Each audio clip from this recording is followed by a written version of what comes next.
이 손끝에서 모든 것이 결정됩니다. 제 인생, 그리고 제 딸 아이의 인생까지도요. 하얀 조리복 소매 끝으로 전해지는 미세한 떨림을 애써 감추며 마지막 고명을 올렸습니다. 10년을 연마한 제 기술과 먼저 세상을 떠난 남편 강민준 씨가 남긴 마지막 숨결이 담긴 요리, 천년의 약속이 드디어 완성되는 순간이었죠.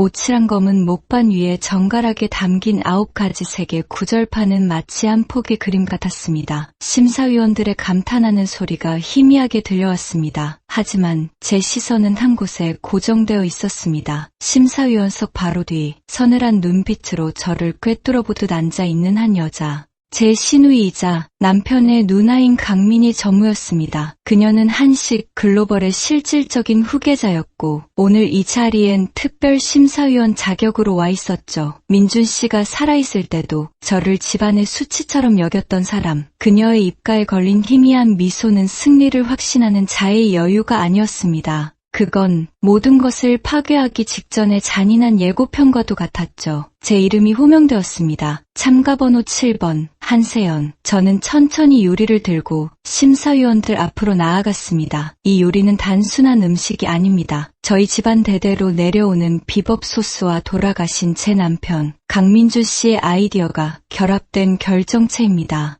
그는 늘 말했죠. 음식은 사람의 마음을 움직이는 가장 정직한 언어라고. 저는 오늘 그 정직한 언어로 여러분께 말을 걸고 싶습니다. 제 목소리는 떨리지 않았습니다. 수많은 밤을 세워가며 레시피를 다듬고 민준 씨의 낡은 연구 노트를 읽고 또 읽으며 그의 정신을 요리에 오롯이 담아내려 노력했습니다. 이건 저 혼자만의 싸움이 아니었으니까요. 민준 씨, 보고 있죠? 하늘에서 당신의 꿈이 어떻게 피어나는지. 심사위원 중 한 명이 젓가락을 들어 제 요리의 중심인 밀전병을 맛보았습니다. 그의 눈이 동그랗게 커졌습니다. 이럴 수가. 소스의 깊이가 상상을 초월하는군요. 혀끝을 감도는 감칠맛 뒤에 따라오는 은은한 약재의 향. 대체 어떤 재료를 쓰신 겁니까? 제 입가에 작은 미소가 번졌습니다. 그건 민준 씨와 저만의 비밀이었죠. 저희 집안에서만 재배하는 토종 약재와 12시간을 달여 만든 씨간장, 그리고 남편을 향한 제 그리움을 섞었습니다.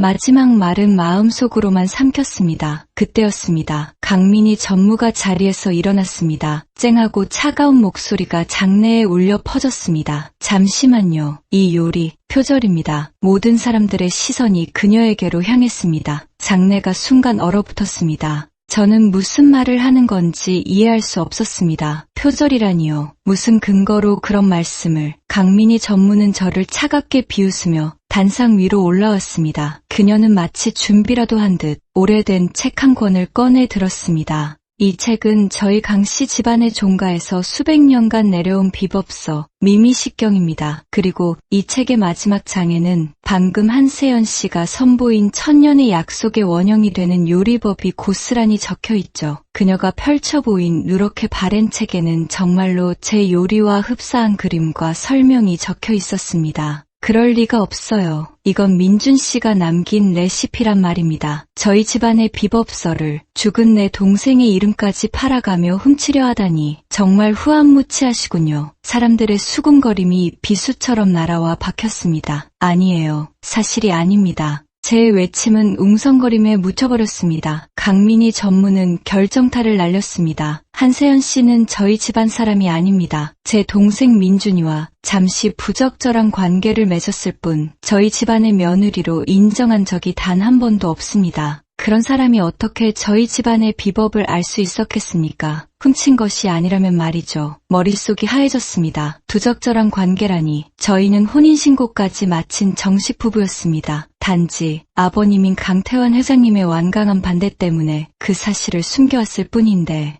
민준 씨가 사고로 세상을 떠나고 1년이 지난 지금까지도 저와 제 딸 하은이는 강씨 집안의 사람으로 인정받지 못하고 있었습니다. 하지만 이렇게 공개적인 자리에서 그것도 민준 씨의 누나라는 사람이 우리의 사랑을 그렇게 짓밟아버릴 줄은 상상도 못했습니다. 심사위원장의 목소리가 들렸습니다. 참가번호 7번 한세연 씨, 강민희 전무님의 주장에 대해 해명할 기회를 드리겠습니다. 해명이라니요. 무엇을 어떻게 해명해야 할까요? 민준 씨와 제가 사랑했다는 사실을, 이 레시피가 그의 마지막 유산이라는 것을 아무런 증거가 없었습니다. 민준 씨의 연구 노트는 집에 있었고 우리의 혼인관계 증명서를 이런 자리에 들고 오지도 않았습니다. 제가 입술만 깨물고 있자 강민희 전무는 승리를 예감한 듯 미소를 지었습니다. 더 이상 할 말이 없으신가 보군요. 이 대회는 대한민국 최고의 요리사를 뽑는 권위 있는 자리입니다. 이런 도둑질로 대회의 명예를 더럽힌 참가자는 즉시 자격을 박탈해야 마땅합니다. 결국 심사위원장은 고개를 숙였습니다. 참가번호 7번 한세연 씨는 자격 미달로 실격 처리하겠습니다. 경호원들이 제게 다가왔습니다. 저는 멍하니 서 있었습니다. 다리가 바닥에 붙어버린 듯 움직일 수가 없었죠. 제 인생이, 민준 씨와의 사랑이, 우리의 모든 것이 한순간에 부정당했습니다. 끌려나가면서 곰 강민희 전무의 얼굴, 그 차가운 조소를 저는 평생 잊을 수 없을 겁니다. 대회장을 빠져나오자 차가운 밤 공기가 뺨을 때렸습니다. 그제야 정신이 들었습니다. 눈물이 왈칵 쏟아졌습니다. 억울하고 분해서 심장이 터져버릴 것 같았습니다. 민준 씨, 나 어떡해.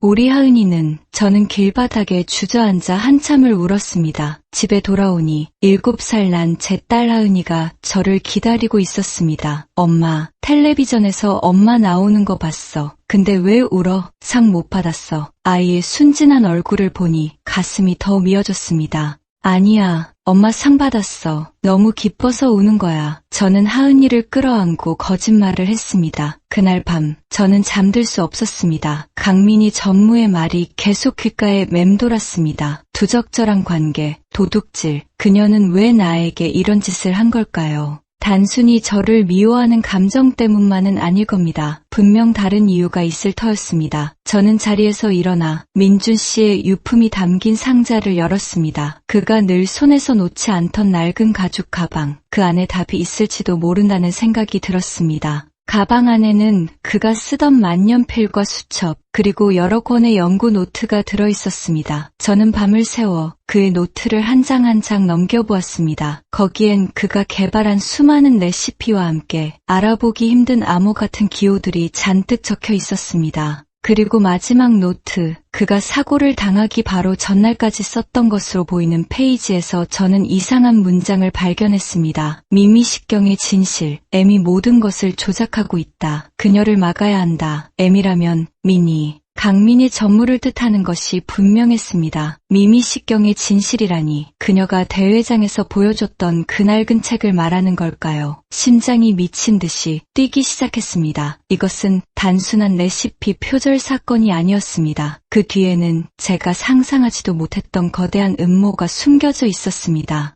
남편의 죽음 역시 단순한 등산 중 실족 사고가 아닐지도 모른다는 끔찍한 의심이 머리를 스쳤습니다. 저는 노트를 가슴에 품었습니다. 민준 씨, 당신이 내게 마지막 과제를 남겼군요. 당신의 억울함을 풀고 우리 하은이를 지키라는. 이제 더 이상 울고만 있을 수 없습니다. 한세연이 아니라 강하은의 엄마로서, 그리고 강민준의 아내로서 저는 진실을 밝혀내야만 합니다. 강민희와 한식 글로벌이라는 거대한 골리앗을 상대로 저 다윗의 싸움이 시작된 것이었습니다. 다음 날 아침, 저는 아무 일 없다는 듯이 하은이의 아침밥을 차렸습니다. 엄마, 오늘 유치원에서 아빠 자랑하게 하는 날인데 하은이는 무슨 말 할까? 하은이가 숟가락을 든 채 물었습니다. 저는 하은이의 머리를 쓰다듬으며 말했습니다. 우리 하은이 아빠는 세상에서 가장 정직한 요리사였다고 말해줘. 사람의 마음을 음식에 담을 줄 아는 멋진 사람이었다고. 아이의 눈이 반짝였습니다. 응, 그렇게 말할게. 저는 하은이를 유치원에 데려다주고 곧장 시내의 작은 도서관으로 향했습니다.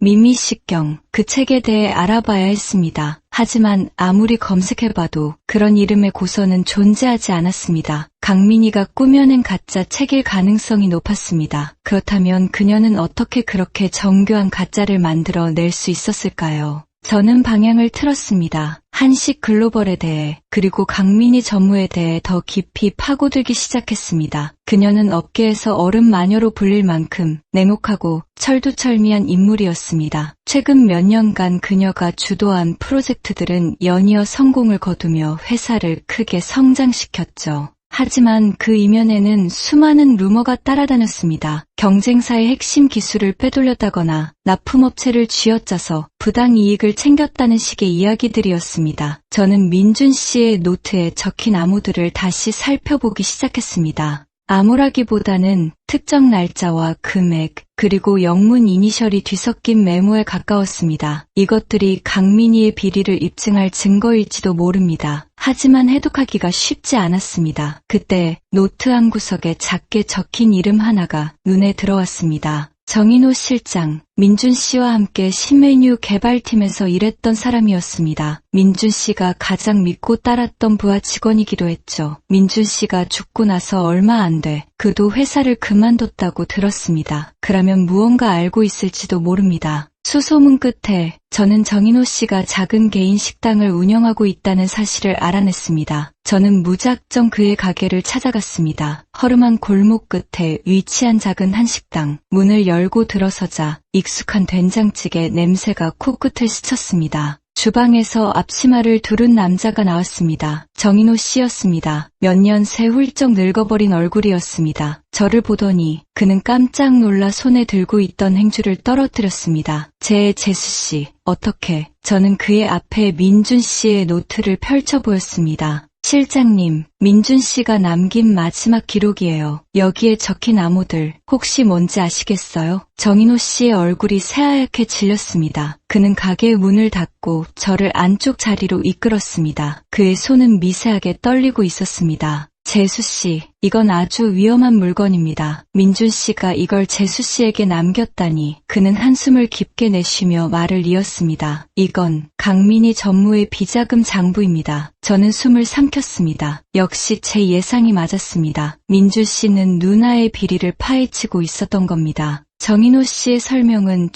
충격적이었습니다. 강민희 전무는 유령회사를 통해 납품 단가를 조작하고 원자재를 빼돌리는 방식으로 수십억 원의 비자금을 조성해왔습니다. 민준 씨는 우연히 그 사실을 알게 되었고 아버지인 강태환 회장님께 모든 것을 밝히려 했습니다. 사고가 나기 바로 전날까지도 민준 씨는 저에게 전화를 걸어 말했어요. 형, 내일이면 모든 게 끝날 거야. 아버지가 진실을 알게 되면 누나는 더 이상 회사에 남아있지 못하게 되겠지. 하지만 다음 날 그는 싸늘한 시신으로 발견되었습니다. 정인호 씨는 눈물을 글썽였습니다. 저는 그게 단순한 사고가 아니라고 확신합니다. 강 전무가 민준 씨를, 그의 말은 차마 끝을 맺지 못했지만 저는 그 의미를 똑똑히 알아들을 수 있었습니다. 온몸에 소름이 돋았습니다. 내 남편이 살해당했을지도 모른다. 저는 자리에서 벌떡 일어났습니다. 실장님, 증언해 주실 수 있나요? 민준 씨의 죽음에 대한 진실, 그리고 강민희 전무의 비리를 세상에 밝힐 수 있도록 도와주세요. 정인호 씨는 고개를 가로저었습니다. 재수 씨, 강 전무는 무서운 사람입니다. 저 같은 사람이 섣불리 나섰다가는 저뿐만 아니라 제 가족까지 위험해질 수 있어요. 죄송합니다. 저는 재수 씨를 도와드릴 수 없습니다. 그의 눈에는 공포가 가득했습니다. 저는 그를 더 이상 설득할 수 없었습니다. 그가 겪었을 압박과 공포가 얼마나 컸을지 짐작이 갔기 때문입니다. 식당을 나오며 저는 다시 한번 다짐했습니다. 혼자서라도 반드시 해내겠다고. 민준 씨의 복수를, 그리고 우리 하은이의 미래를 위해서 집으로 돌아가는 길, 이상한 낌새를 느꼈습니다. 검은 세단 한 대가 계속해서 제 뒤를 따라오고 있었습니다. 심장이 철렁 내려앉았습니다. 강민희가 벌써 움직이기 시작한 걸까요? 저는 일부러 골목길로 접어들어 발걸음을 빨리 했습니다. 하지만 차는 끈질기게 따라붙었습니다.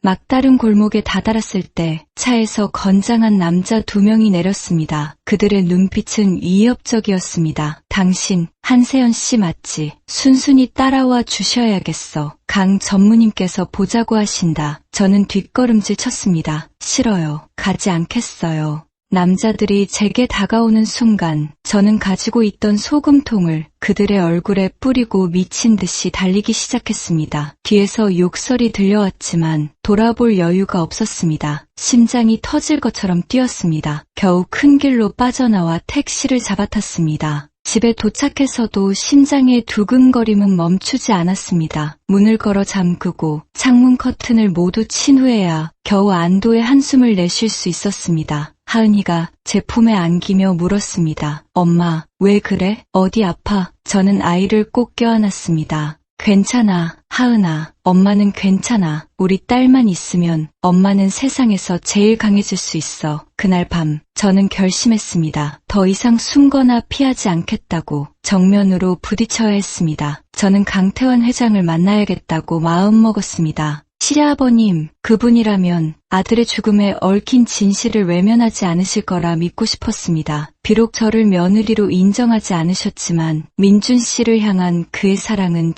진짜였으니까요. 저는 다음 날 아침 제게 남은 마지막 돈을 털어 가장 단정한 옷을 사입었습니다. 그리고 하은이의 손을 잡고 한 번도 들어가 보지 못했던 그 거대한 저택의 문을 두드렸습니다. 한식 글로벌의 총수 강태환 회장의 집이었습니다. 벨을 누르자 육중한 철문이 천천히 열렸습니다. 저와 하은이는 그 안으로 들어섰습니다. 거대한 정원을 지나 현관 앞에 서자 집사가 나와 저희를 막아섰습니다. 누구신데 함부로 들어오십니까? 저는 당당하게 말했습니다. 고 강민주 씨의 아내 한세연입니다. 강태환 회장님을 뵈러 왔습니다. 제 딸 하은이와 함께요. 집사의 얼굴에 당황한 기색이 스쳤습니다. 하지만 그때 저택 안에서 낮고 위험 있는 목소리가 들려왔습니다. 들여보내라. 강태환 회장이었습니다. 저와 하은이는 그의 서재로 안내되었습니다. 방 안은 온통 낡은 책과 서류들로 가득 차 있었습니다. 벽 한가운데에는 활짝 웃고 있는 민준 씨의 사진이 걸려 있었습니다. 강태환 회장은 책상에 앉아 감정 없는 눈으로 저를 바라보았습니다. 무슨 일로 여기까지 왔나? 돈이라도 달라는 건가? 그의 목소리는 얼음장처럼 차가웠습니다. 저는 고개를 저었습니다. 돈을 원해서 온 것이 아닙니다. 아버님께 민준 씨의 마지막 진실을 알려드리러 왔습니다. 저는 그의 책상 위에 민준 씨의 연구 노트를 올려놓았습니다. 이것이 모든 진실을 담고 있습니다. 아버님 아들의 억울한 죽음에 대한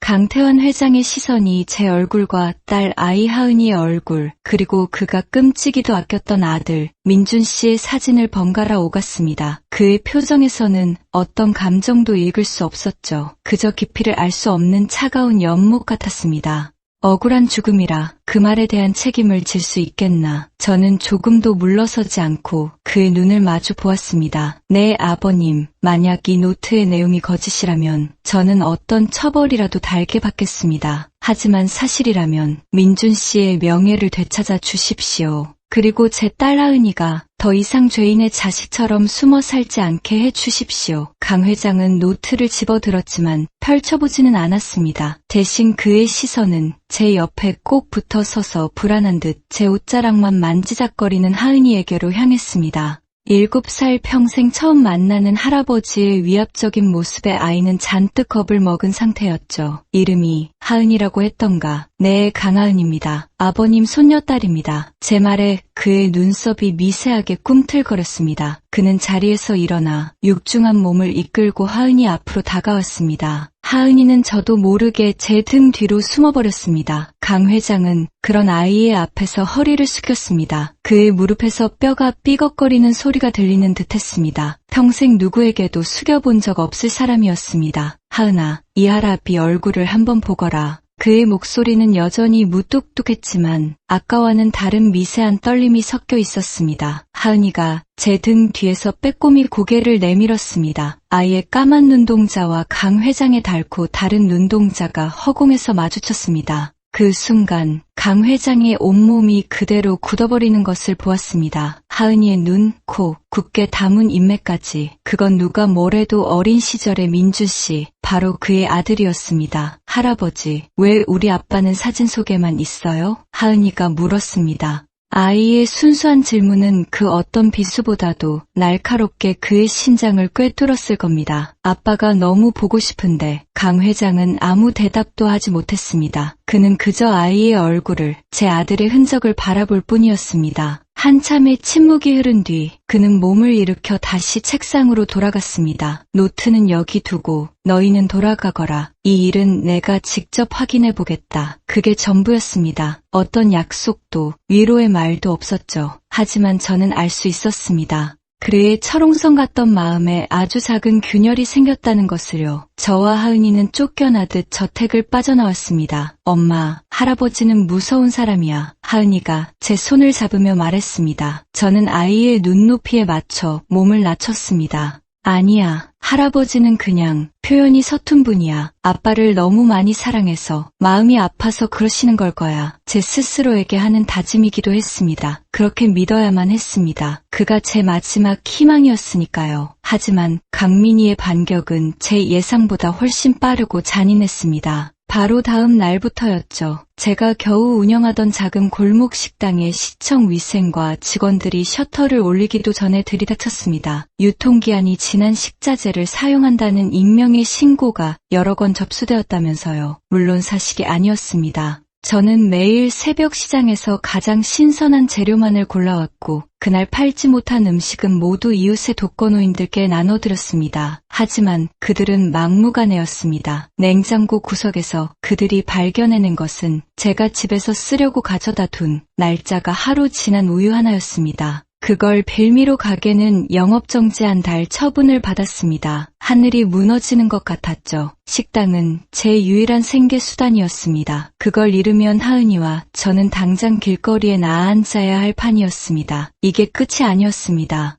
인터넷 지역 맘카페에는 제 식당에 대한 악의적인 글들이 동시다발적으로 올라오기 시작했습니다. 불결하다, 맛이 없다, 주인 인성이 최악이다. 모두 IP 주소를 추적할 수 없는 해외의 서버를 이용한 교묘한 공격이었습니다. 단골 손님들의 발길마저 뚝 끊겼습니다. 강민희, 그녀가 한 짓이 분명했습니다. 저를 사회적으로 매장시켜 재기불능 상태로 만들려는 속셈이었죠. 며칠 만에 제 통장 잔고는 바닥을 드러냈습니다. 하은이 유치원비를 낼 돈도 다음 달 월세를 낼 돈도 없었습니다. 비참했습니다. 하지만 딸 아이 앞에서 약한 모습을 보일 수는 없었습니다. 저는 영업정지 딱지가 붙은 가게 문을 열고 들어가 밤새도록 새로운 메뉴를 개발했습니다. 이대로 무너질 수는 없으니까. 민준 씨, 당신이라면 어떻게 했을까? 이럴 때일수록 더 정직한 맛으로 승부하라고 했겠죠. 저는 남은 돈을 모두 털어 작지만 강한 숯을 피우는 화덕을 중고로 드렸습니다. 그리고 민준 씨가 남긴 노트에 있던 직화와 비법을 연구하기 시작했습니다. 가게에서 장사를 할 수 없다면 제가 직접 찾아가면 됩니다. 저는 엄마의 정성, 아빠의 레시피라는 작은 문구를 적은 종이를 붙인 소형 트럭을 빌렸습니다. 그리고 매일 아침 정성껏 만든 도시락을 가득 싣고 아파트 단지와 오피스 상가를 돌며 점심 장사를 시작했습니다. 처음에는 아무도 거들떠보지 않았습니다. 하지만 숯불 향에 이끌려 한두 명씩 도시락을 사가기 시작했고 한번 맛을 본 사람들은 반드시 다음 날 다시 찾아왔습니다. 입소문이 조금씩 퍼져나가기 시작했죠. 인스타그램에 제 도시락 사진과 함께 짧은 글을 올렸습니다.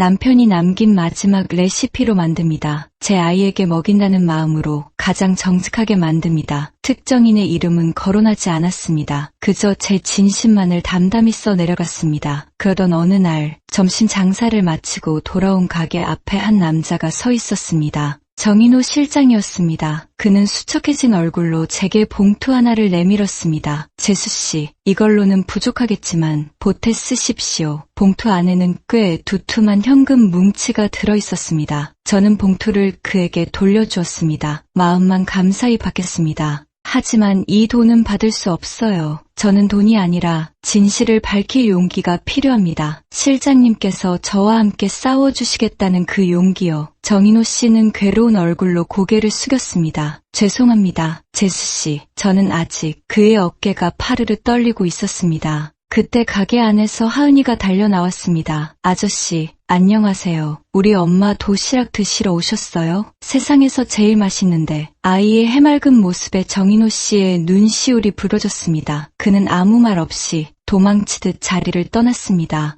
저는 그의 뒷모습을 보며 언젠가 그가 제 편이 되어줄 것이라 믿었습니다. 한편 강태환 회장은 자신의 집무실에서 비서로부터 보고를 받고 있었습니다. 회장님, 말씀하신 대로 한세연 씨의 뒷조사를 해보았습니다. 식당은 현재 영업정지 상태이며 소형 트럭으로 도시락 판매를 하며 겨우 생계를 유지하고 있는 것으로 확인됩니다. 배후에는 강민희 전무님이 계신 것 같습니다. 강 회장은 눈을 감은 채 보고를 들었습니다. 그의 굳게 담은 입술이 그의 심기를 대변하고 있었습니다. 알았다. 계속 주시하도록. 그리고 아들 서재에 있던 모든 서류와 컴퓨터 파일을 내게 가져오너라. 누구도 민희도 모르게. 비서가 나가자 강 회장은 민준 씨의 노트를 펼쳤습니다. 암호 같은 숫자와 이니셜들. 그는 평생을 사업가로 살아온 사람입니다. 이런 종류의 이중장부는 그의 눈에 너무나 익숙했습니다. 그는 밤을 새워 아들이 남긴 흔적을 쫓았습니다. 한 줄 한 줄 읽어 내려갈수록 그의 얼굴은 점점 더 굳어갔습니다. 아들의 필체는 냉정했지만 그 행간에는 회사를 지키려는 고뇌와 아버지를 향한 존경심, 그리고 누나에 대한 배신감과 슬픔이 고스란히 담겨 있었습니다.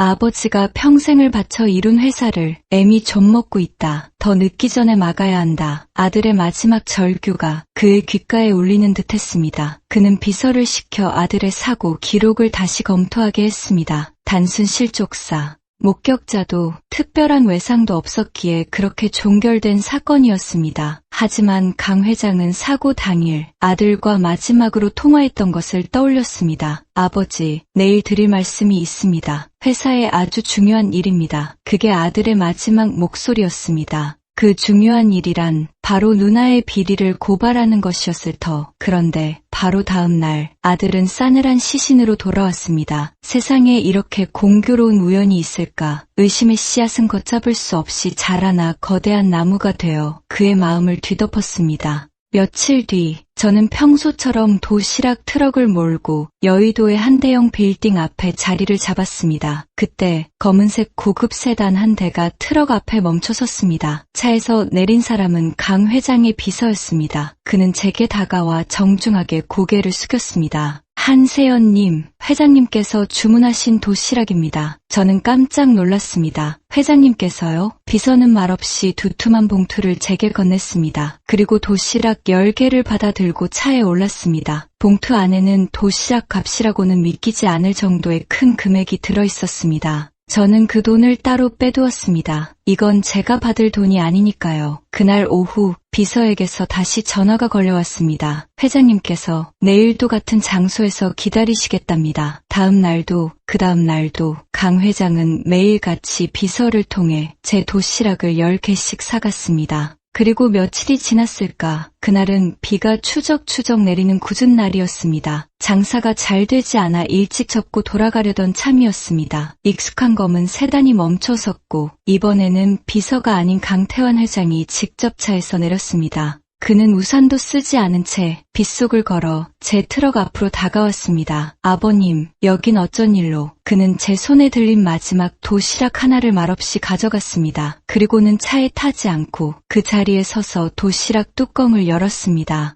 따뜻한 김이 빗줄기 사이로 피어올랐습니다. 그는 젓가락을 들어 제가 만든 숯불고기 한 점을 입에 넣었습니다. 그의 젓가락질이 허공에서 잠시 멈췄습니다. 그의 눈이 크게 흔들리고 있었습니다. 이 맛은 그의 입에서 아주 작은 목소리가 새어나왔습니다. 민준이가 어릴 적 내 생일날이면 늘 구워주던 바로 그 맛이었습니다. 그는 더 이상 말을 잇지 못했습니다. 그저 비를 맞으며 아들이 남긴 맛을, 아들을 쏙 빼닮은 며느리가 재현해낸 그 음식을 천천히, 아주 천천히 음미할 뿐이었습니다. 굵은 빗방울이 그의 얼굴 위로 떨어져 내렸습니다. 그것이 빗물인지 아니면 한평생 단 한 번도 남 앞에서 흘려본 적 없던 한 늙은 아버지의 눈물인지는 저로서는 알 도리가 없었습니다. 도시락을 다 비운 그는 빈통을 제게 돌려주었습니다. 그리고 처음으로 저를 똑바로 바라보며 말했습니다. 집으로 들어가자. 하은이도 데리고. 너희가 있어야 할 곳은 이런 길바닥이 아니다. 그의 목소리는 여전히 무뚝뚝했지만 그 안에 담긴 의미는 결코 가볍지 않았습니다. 저와 하은이를 자신의 집으로, 가족으로 받아들이겠다는 첫 번째 신호였습니다. 강태환 회장의 저택으로 들어가는 제 발걸음은 천근만근 무거웠습니다. 이곳은 단순한 집이 아니었죠. 제 남편의 온기가 남아있는 동시에 그의 죽음을 둘러싼 음모가 도사리고 있는 적의 심장부였습니다. 하은이는 화려하고 거대한 정원을 보며 신기해했지만 저는 그 아름다운 풍경 뒤에 숨은 가시를 똑똑히 보고 있었습니다.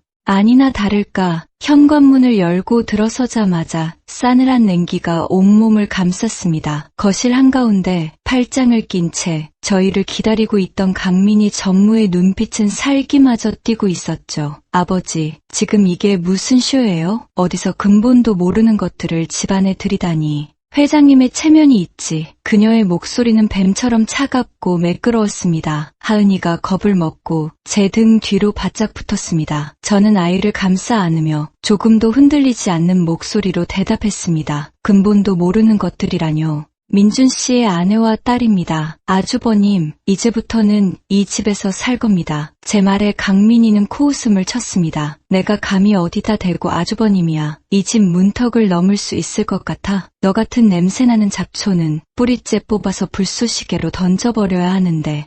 그때였습니다. 2층에서부터 지팡이가 바닥을 짚는 묵직한 소리가 울려 퍼졌습니다. 강태환 회장이었습니다. 그만하거라, 민희야. 아버님, 이 여자들이 아버님께 무슨 짓을 한 거예요? 돈 때문에 온 게 뻔하잖아요. 당장 내쫓으세요. 강 회장은 계단 마지막 칸에 서서 싸늘한 눈으로 제 딸을 내려다보았습니다. 내가 결정한 일이다. 이 아이는 내 손녀딸이고 한세연 씨는 내 아들의 처다. 앞으로 이 집에서는 그에 합당한 대우를 하도록. 그의 선언은 절대적인 군주의 명령과도 같았습니다. 강민희의 얼굴이 경악으로 일그러졌습니다. 아버지, 제정신이세요? 저 여자가 아버지께 무슨 약을 팔았기에. 시끄럽다. 내 말은 여기까지다. 불만 있으면 내가 이 집에서 나가면 된다. 강민희는 입술을 깨물며 저를 쏘아보았습니다. 그 눈빛은 결코 이대로 끝나지 않을 것이라는 악독한 다짐을 담고 있었죠. 그날 이후 저와 하은이의 악몽 같은 저택 생활이 시작되었습니다. 강 회장은 저희에게 민준 씨가 쓰던 별채를 내주었습니다. 그곳은 민준 씨의 손길이 닿은 물건들로 가득 차 있었지만 온기는 없었습니다. 집안의 사용인들은 모두 강민희의 사람들이었습니다. 그들은 대놓고 저희를 무시하거나 교묘한 방식으로 괴롭혔습니다. 하은이에게 일부러 견과류가 들어간 간식을 가져다 주기도 했습니다. 제 딸이 견과류, 알레르기가 있다는 걸 모를 리 없었죠. 제가 주방에 들어가 직접 아이의 음식을 만들려고 하면 주방장은 기다렸다는 듯이 오늘은 식자재가 다 떨어졌다는 핑계를 댔습니다. 저는 굴하지 않았습니다. 직접 작은 텃밭을 가꾸어 채소를 길렀고 그걸로 하은이가 가장 좋아하는 요리를 만들어 주었습니다. 밤이면 민준 씨의 서재에서 그의 흔적을 찾았습니다. 강 회장님은 아들의 서재만큼은 누구도 건드리지 못하게 지켜주셨죠. 저는 민준 씨의 컴퓨터를 켰습니다. 수많은 연구 자료와 레시피 파일들. 하지만 제가 찾는 것은 그런 게 아니었습니다. 그의 죽음과 관련된 단서. 그러다 하나의 파일을 발견했습니다. My Only Love. 제 이름의 이니셜이었습니다. 파일을 클릭하자 비밀번호를 입력하라는 창이 떴습니다. 심장이 두근거렸습니다. 어떤 비밀번호일까? 우리의 기념일, 하은이의 생일, 제가 좋아했던 숫자들. 수십 가지를 입력해봤지만 파일은 열리지 않았습니다. 포기하려던 순간 문득 민준 씨가 제게 했던 말이 떠올랐습니다. 세연아, 나는 세상에서 당신의 된장찌개가 제일 좋아. 그 냄새를 처음 맡았던 그날 나는 당신과 평생을 함께할 거라는 걸 직감했어. 설마. 저는 떨리는 손으로 타자를 쳤습니다. 된장찌개 파일이 거짓말처럼 열렸습니다. 그 안에는 동영상 파일 하나가 들어있었습니다. 재생 버튼을 누르자 민준 씨의 얼굴이 화면에 나타났습니다. 사고가 있기 불과 몇 시간 전에 그가 자신의 휴대폰으로 녹화해둔 영상이었습니다. 세연아, 만약 당신이 이 영상을 보고 있다면 나에게 무슨 일이 생긴 거겠지. 그의 목소리는 침착했지만 그 너머의 불안감은 숨길 수 없었습니다. 나는 내일 아버지께 강민희 전무의 모든 비리를 말씀드릴 생각이야. 그녀가 우리 회사를 어떻게 망가뜨리고 있었는지 그 증거들을 모두 모았어. 아마 그녀는 가만히 있지 않겠지. 그녀가 얼마나 무서운 사람인지 나는 잘 아니까. 민준 씨의 눈에 이슬이 맺혔습니다. 세연아, 하은아, 부디 몸 조심해야 해. 그리고 아버지를 믿어. 아버지는 진실을 외면하실 분이 아니야. 사랑한다. 정말로. 영상이 끝나고 저는 한참을 오열했습니다. 이것은 그의 유언이었습니다. 저와 하은이를 지키기 위한 마지막 보험이었던 셈이죠. 하지만 이것만으로는 부족했습니다. 강민희가 민준 씨의 죽음에 직접적으로 연관되었다는 증거는 될 수 없었으니까요. 저는 다음 날 강태환 회장에게 이 영상을 보여드렸습니다. 그는 아무 말 없이 화면 속 아들의 마지막 모습을 몇 번이고 돌려보았습니다. 그의 주름진 손이 가늘게 떨리고 있었습니다. 그날 이후 강 회장은 눈에 띄게 달라졌습니다. 그는 저를 단순한 아들의 처가 아닌 동지로 대하기 시작했습니다. 그는 저를 자신의 서재로 불러 한식 글로벌의 내부 자료들을 보여주었습니다. 민준이가 남긴 장부와 대조하며 강민희가 빼돌린 자금의 흐름을 함께 추적했습니다. 그녀의 죄는 저희가 상상했던 것보다 훨씬 더 크고 악랄했습니다. 그녀는 회사 돈을 자신의 것처럼 유용하며 호화로운 생활을 즐겼고 그 과정에서 수많은 사람들을 짓밟고 해고했습니다. 그녀에게 회사는 아버지의 유산이 아니라 자신의 욕망을 채우기 위한 도구에 불과했습니다. 강민희는 저희의 움직임을 눈치챈 듯 했습니다. 그녀는 더욱 노골적으로 저를 압박해왔습니다. 어느 날 밤, 제가 자고 있는 별채에 누군가 돌을 던졌습니다. 창문이 박살이 났고 놀라서 깬 하은이는 경기하듯 울음을 터뜨렸습니다. 이건 명백한 경고였습니다. 더 이상 나서면 내 딸의 목숨도 안전하지 못할 것이라는. 저는 두려웠습니다. 하지만 물러설 수는 없었습니다. 바로 그때였습니다. 제 휴대폰이 울렸습니다. 발신자 표시 제한. 망설이다 전화를 받자 수화기 너머로 익숙한 목소리가 들려왔습니다. 재수씨, 저 정인호입니다. 그의 목소리는 다급했습니다. 재수씨, 혹시 다치신 데는 없으십니까? 제가 지금 강 전무의 수하들이 재수씨 별채로 가는 것을 봤습니다. 더는 안 되겠습니다. 더 이상은 비겁하게 숨어있지 않겠습니다. 민준 씨에게 너무나 미안해서 이대론 잠도 잘 수 없습니다. 저는 숨을 죽였습니다. 실장님, 혹시 재수씨, 제가 증거를 가지고 있습니다. 강민희 전무가 민준 씨의 죽음과 관련이 있다는 명백한 증거를요. 다음 날 저는 약속 장소에서 정인호 씨를 만났습니다. 그의 얼굴은 공포와 결의가 뒤섞여 복잡한 빛을 띠고 있었습니다. 그는 제게 작은 녹음기 하나를 건넸습니다. 민준 씨가 사고를 당하던 날 아침이었습니다. 강 전무가 저를 따로 부르더군요. 그리고는 민준 씨가 오늘 오후에 탈 차량의 정비 예약을 취소하라고 지시했습니다. 브레이크 오일에 미세한 문제가 있다는 보고가 올라왔었는데 그걸요. 저는 너무 이상해서 혹시 몰라 강 전무와의 대화를 녹음해 두었습니다. 정인호 씨의 손이 덜덜 떨렸습니다. 저는 그게 정말 민준 씨를 죽음으로 몰고 갈 줄은 상상도 못했습니다. 재수 씨, 정말 죄송합니다. 제가 조금만 더 용기를 냈더라면 저는 그의 손을 잡았습니다. 아니에요, 실장님. 지금이라도 이렇게 용기를 내주셔서 정말 감사합니다.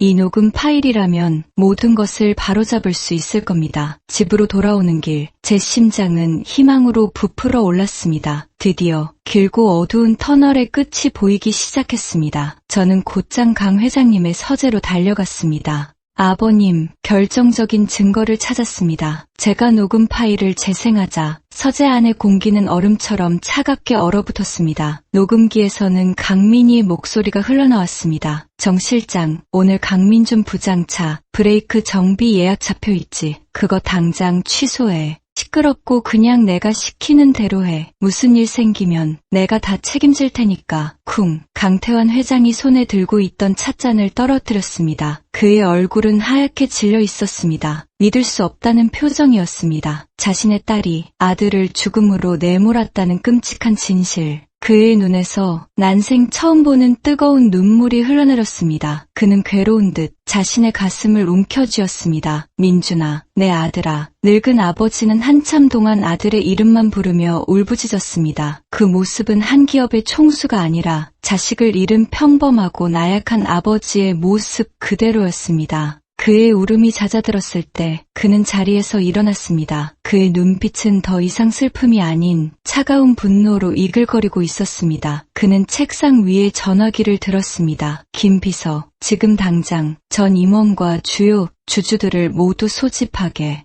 내일 아침 긴급 이사회를 열겠다. 그리고 강민희 전무에게도 전해 이번 이사회는 본인의 거취를 결정하는 자리가 될 거라고 반드시 참석해야만 한다고 말이야. 수화기를 내려놓은 그는 저를 바라보았습니다. 내일 이 모든 것을 끝내겠다. 내 아들의 이름으로 그리고 내 손녀딸의 미래를 위해서. 그의 목소리는 강철처럼 단단했습니다. 드디어 마지막 결전의 날이 밝아오고 있었습니다. 결전의 날 아침, 저택의 거대한 식탁에는 숨막히는 정적만이 감돌았습니다. 강민희는 평소보다 더 화려하게 치장하고 여왕처럼 당당하게 자리에 앉아 있었습니다. 그녀는 이 모든 상황을 아버지의 일시적인 노망 정도로 치부하는 듯 여유로운 미소까지 띠고 있었죠. 제게 빵 바구니를 건네는 척하며 들릴 듯 말 듯 속삭였습니다. 오늘이 이 집에서 먹는 마지막 만찬이 될 거야. 실컷 즐겨둬. 저는 그녀를 똑바로 쳐다보며 대답했습니다. 네, 아주버님. 아주버님이야말로 이 식탁이 아주 그리워지실 테니 많이 드셔야 할 겁니다. 제 대담한 대답에 그녀의 눈썹이 치켜 올라갔습니다. 그때 포크를 든 하은이가 그녀를 빤히 쳐다보며 말했습니다. 이모, 오늘따라 얼굴이 더 뾰족해 보여요. 꼭 내가 어젯밤에 읽은 동화책에 나오는 심술쟁이 마녀 같아요.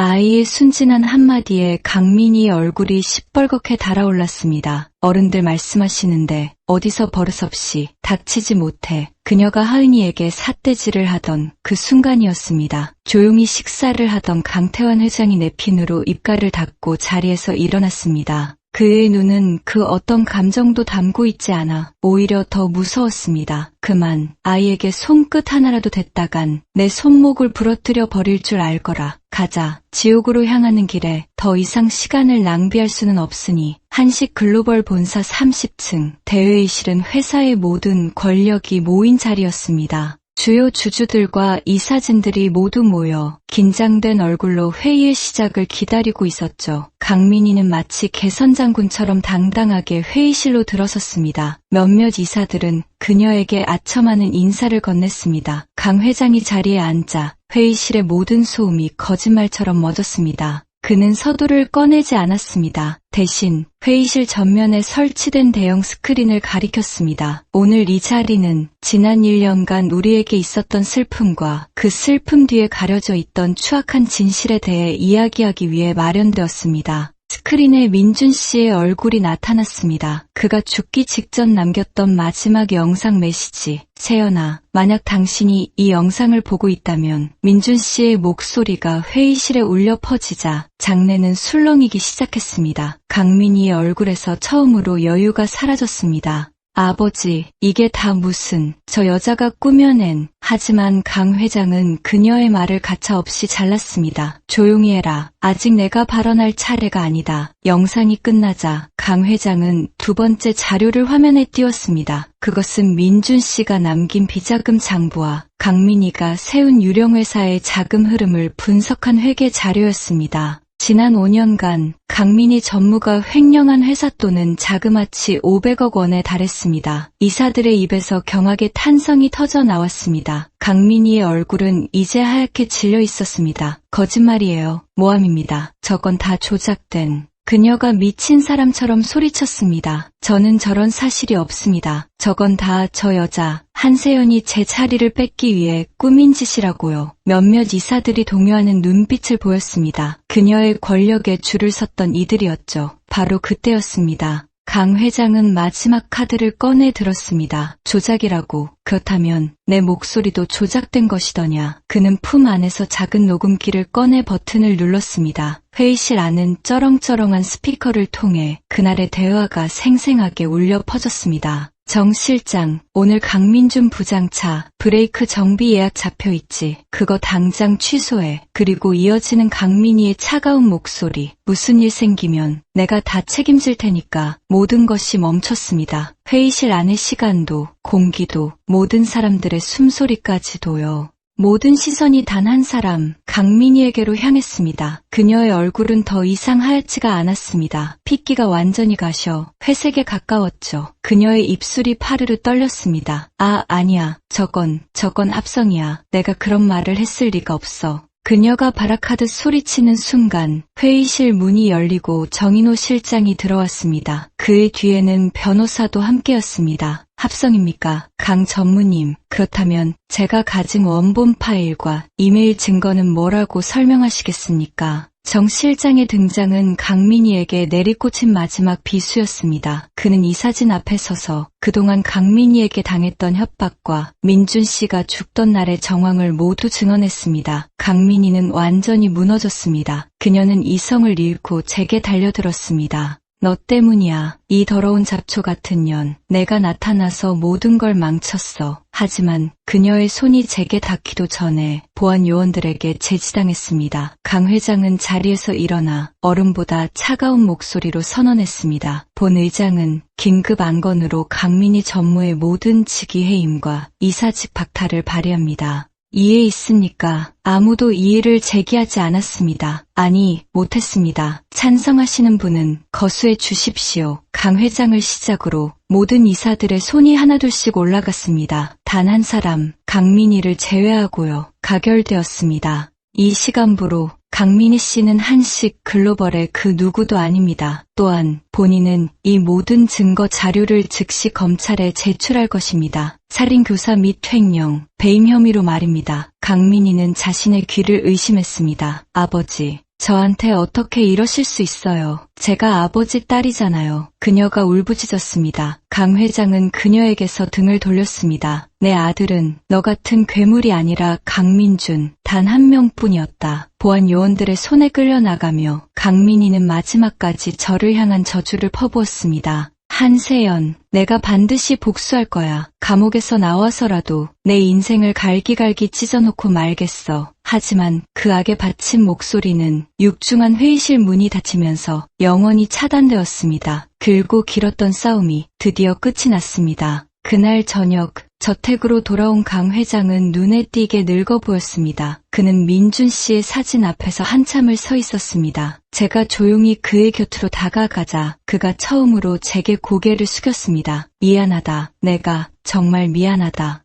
이 늙은이의 욕심과 교만이 내 아들을 죽음으로 내몰았다. 그리고 너와 내 손녀딸에게 씻을 수 없는 상처를 주었구나. 그의 어깨가 가늘게 떨렸습니다. 제 평생을 바쳐 속죄하며 살겠다. 부디 나를 용서하지는 말아다오. 저는 그의 주름진 손을 잡았습니다. 아버님, 민준 씨는 아버님을 단 한순간도 원망하지 않았어요. 아버님을 세상에서 가장 존경하고 사랑했어요. 제 말에 그의 눈에서 기어이 눈물 한 방울이 떨어져 내렸습니다. 그때 하은이가 달려와 그의 다리를 껴안았습니다. 할아버지, 울지 마세요. 하은이가 있잖아요. 아이의 따뜻한 체온에 얼어붙었던 그의 심장이 조금씩 녹아내리는 듯했습니다. 그는 떨리는 손으로 아이의 머리를 쓰다듬었습니다. 그래, 내게는 아직 우리 하은이가 있었구나. 그는 하은이의 손을 잡고 저를 바라보았습니다. 이제 이 집도 회사도 모두 너희들의 것이다. 이 할아비는 이제 모든 걸 내려놓고 너희들의 행복을 지켜보는 것으로 남은 생을 보내고 싶구나. 다음 날 강 회장은 정말로 회사의 모든 경영권을 내려놓았습니다. 그리고 전문 경영인에게 회사를 맡기는 한편 저를 한식의 맛과 정신을 계승하는 미미각의 총괄 책임자로 임명했습니다. 또한 자신의 전 재산을 사회에 환원하여 남편의 이름으로 강민준 장학재단을 설립했습니다.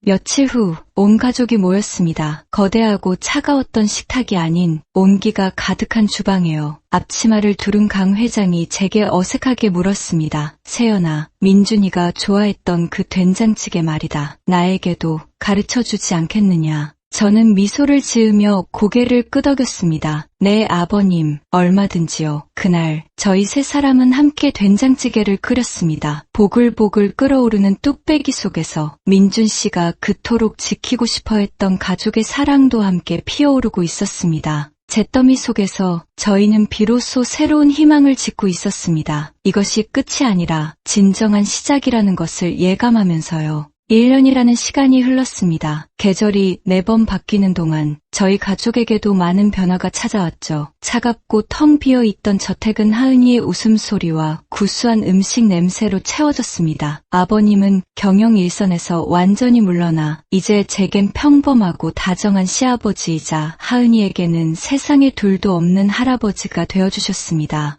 아버님은 제게 회사의 전통 브랜드인 미미각을 완전히 맡기셨고 저는 남편의 정직한 요리 철학을 바탕으로 미미각을 새롭게 단장했습니다. 화학 조미료를 일절 쓰지 않고 전국 각지의 장인들이 만든 전통장과 제철 식재료만을 고집했죠. 처음에는 더디고 답답한 방식이라며 반대도 많았지만 진심은 통하는 법이었습니다. 가장 정직한 맛이라는 저희의 슬로건은 소비자들의 마음을 움직였고 미미각의 매출은 기적처럼 다시 일어서기 시작했습니다. 무엇보다 큰 변화는 하은이었습니다. 아이는 더 이상 그늘진 구석이 없는 밝고 씩씩한 아이로 자라났습니다. 특히 할아버지와의 유대감은 각별했죠. 매일 아침 함께 텃밭을 가꾸고 저녁이면 할아버지의 낡은 책상에 마주 앉아 그림 일기를 그리는 것이 두 사람의 가장 중요한 일과가 되었습니다. 오늘 나는 할아버지와 함께 세상에서 제일 큰 토마토를 땄다. 할아버지는 토마토처럼 얼굴이 빨개졌다. 너무 웃겨서 한참을 웃었다. 아이의 일기장에는 행복이 빼곡하게 들어차 있었습니다. 모든 것이 제자리를 찾은 듯한 평화로운 나날이었습니다. 강민희, 그 이름은 저희 가족에게서 서서히 잊혀가는 듯했습니다. 그녀는 횡령 및 살인교사 혐의로 15년형을 선고받고 교도소에 수감되었습니다. 법의 심판은 끝났고 저희는 이제 앞만 보고 나아가면 된다고 생각했죠.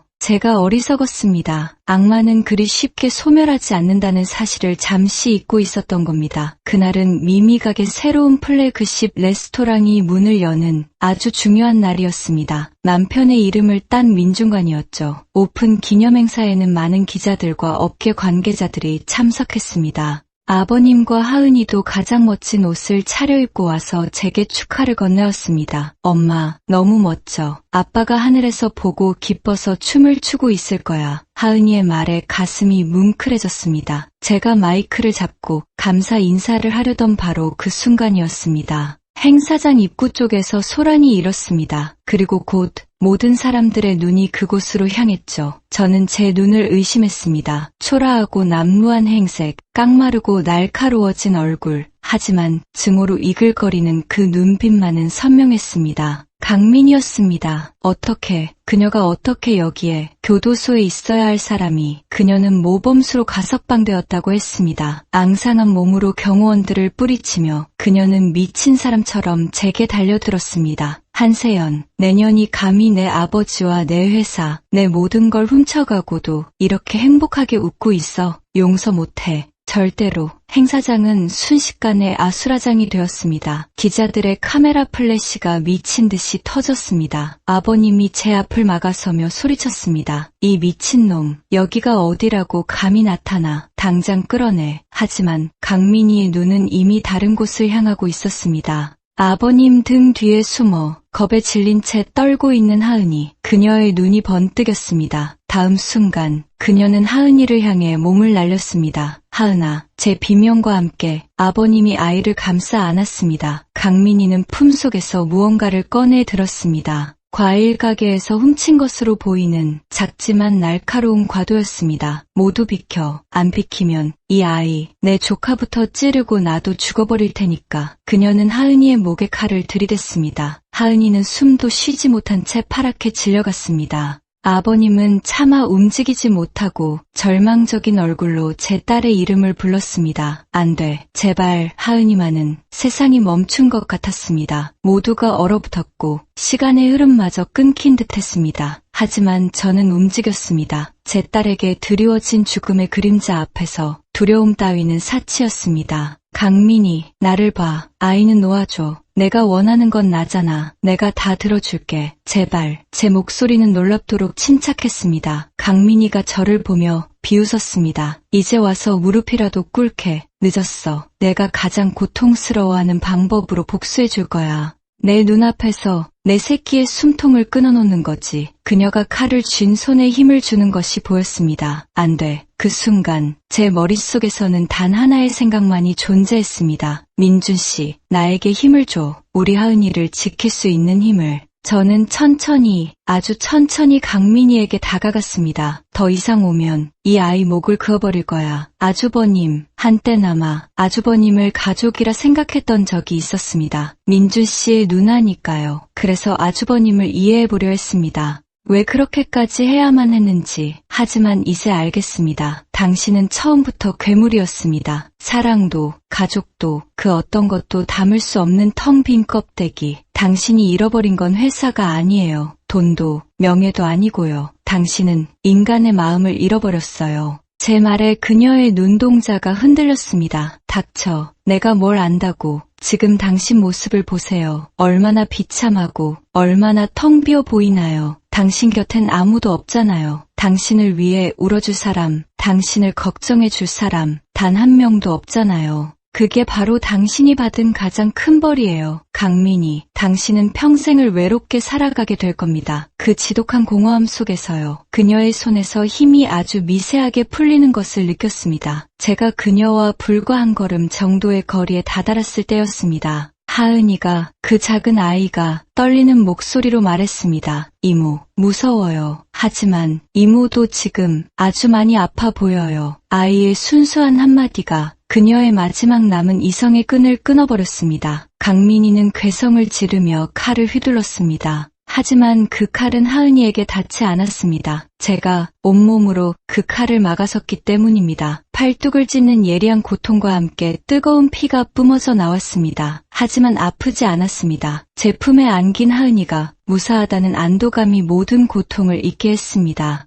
엄마, 하은이의 울음소리와 함께 강민이는 현장에서 경찰에게 체포되었습니다. 그녀는 끌려가는 마지막 순간까지도 텅 빈 눈으로 허공을 바라볼 뿐이었습니다. 모든 것이 끝났습니다. 병원에서 팔을 꿰매고 돌아온 저녁, 아버님은 제 앞에 무릎을 꿇었습니다.